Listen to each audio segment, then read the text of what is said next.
What's new, Dino Dudes? It's me, the Media Raptor. I have a book review this time on the Media Raptor Reviews. Might be a first for the channel, actually. And I can say for certain that it is a first, as this video is sponsored. The book I'm reviewing, I was given a free advanced copy of to review for this channel and on other sites. I was not paid in any way for anything I'm going to say in this review. But please keep that in mind that I was given an advanced copy. I think I'm legally supposed to say that, so now that that's out of the way, let's talk about it. Everywhere's out of Mountain Dew these days for some reason, so I need something. Anyhow. Day Zero, Watch Dogs Legion. Written by, dang it, I just forgot their names. I remember literally repeating it over and over to remember. Josh Reynolds and James Swallow. These guys have written a ton of stuff for things like Halo, Star Trek, Doctor Who, Warhammer. They're known for making tie-in novels to games. And Watch Dogs, surprisingly, has not had any tie-in media aside from the book that was based on the art of Watch Dogs, which I do not have on me at the moment. There was the guides, of course. And there was a book, actually, that came out after the first game called Dark Clouds that kind of felt like a self-published fan fiction, a very well-written self-published fan fiction, but still did kind of feel like it was more of a, oh hey, let's just see if anybody will buy this. I do recommend reading it if you're a Watch Dogs fan, as it is very entertaining and does continue some story element while giving you more about the characters we didn't know that much about in the first place, especially Aiden Pierce. But we're not here to talk about that. We're here to talk about Day Zero. It's going to be released October 13th, so in just about a week, actually. Just under, actually, in about 5 days at the time of filming this. Now, this book is very interesting. I need to say this right now. If you're not a fan of Watch Dogs, and, you know, hopefully you can tell that I am, you're probably not going to get too much enjoyment out of it, because this is a prequel to Watch Dogs Legion.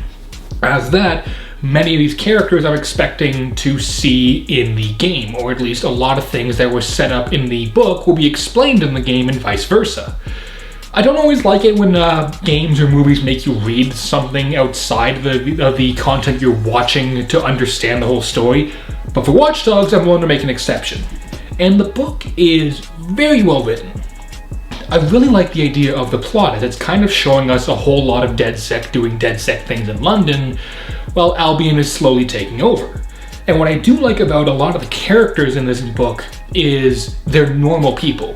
And that's a huge part of Watch Dogs Legion, is you can recruit anyone, you can do anything, not exactly, but anyone you see you can recruit. So having the book kind of focus on a bunch of normal people, like a delivery man, an MMA fighter, an artist, and well, I don't want to spoil all of it, but like, you know, just normal everyday people getting dragged into DedSec, I think it provides a very interesting lens into what the world of Watch Dogs Legion will be. This isn't some gravelly voiced vigilante seeking revenge for his niece's death, and it's not a group of hacktivists who are masterfully trained at the art of hacking, trying to clear their name and, you know, essentially stop the world from being even more messed up than it already is. This is normal, everyday people fighting for what they believe in. That's not to say the story is perfect.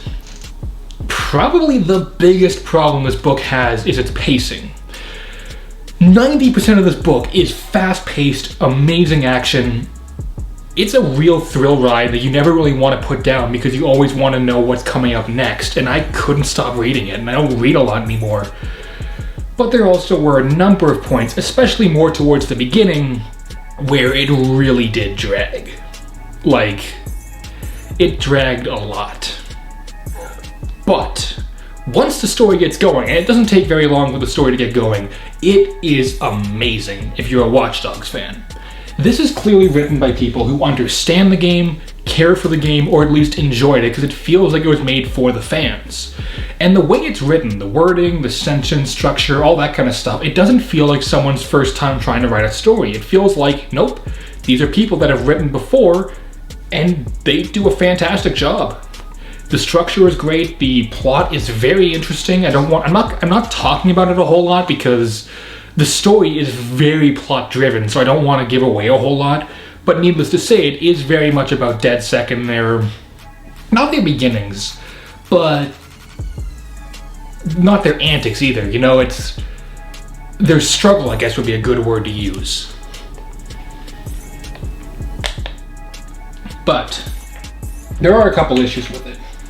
One of them being, like I said, the pacing. There are a number of times when I kind of had trouble just sticking with it because I'm like, look, just get to the point, or like, can we move on back to the action, or where's this going? And while when I did have those moments, usually the last of that, where is this going, does pay off either in the book or hopefully in the game, the pacing can be a bit hard for some people, especially if you don't read a lot or have trouble reading. Another thing, and you know what, this is the most superfluous critique I could possibly think of. There was a lot of British slang, and it gets kind of annoying sometimes because sometimes it feels kind of forced. The book's set in London though, the game is set in London, and I'm Scottish, so I really don't think I have any right to complain, especially when something is based in a culture with that certain type of speech, and the fact that they get it right so well, I should really commend them on, but for some reason I'm feeling the need to critique them. That really shows you how much of an issue it is and how many issues this book had. Oh right, there was that comic as well. Sorry, I just remembered that. There was also a Watch Dogs comic that I haven't been able to read because it's in French and I don't speak French. Either way, Day Zero, Watch Dogs Legion, I think, especially with the new trailer that was released today, might be setting up, or might have set up something major that'll come back in the game. If you're a fan of Watch Dogs, definitely read this book. If you're picking up Watch Dogs Legion and you happen to enjoy it, I would then recommend reading the book. If you've never played a Watch Dogs game, I don't think you're gonna really love this as much as everyone else. It's not a book that's inaccessible if you've never played a Watch Dogs game before or don't even have the slightest idea what the series is about. But it certainly is made more for people who are Watch Dogs fans, if that makes any sense. Still, I'm happy to give Day Zero, I guess you could call it Day Zero Watch Dogs Legion prequel novel. I'm just gonna call it Day Zero. Day Zero, 3.5 Raptor claws out of 4. It is very entertaining, very well written, and honestly left me wanting more. The fact that Ubisoft, for some reason, has never really done a whole lot with Watch Dogs aside from like some clothing stuff, but like they've made the 2 books now, the 1 comic, like there's so much you could do with this, and I'm just happy that we finally got something. Yes, I know there is like a logbook or something coming out. I'm talking about like an actual novel continuing the story. So, that's pretty much it. Very well written, had a great time reading it. Pick up a copy if you're a fan of Watch Dogs. And until next time, this has been the Media Raptor. As always, saying keep cool, and I will see all you dino dudes around. Later.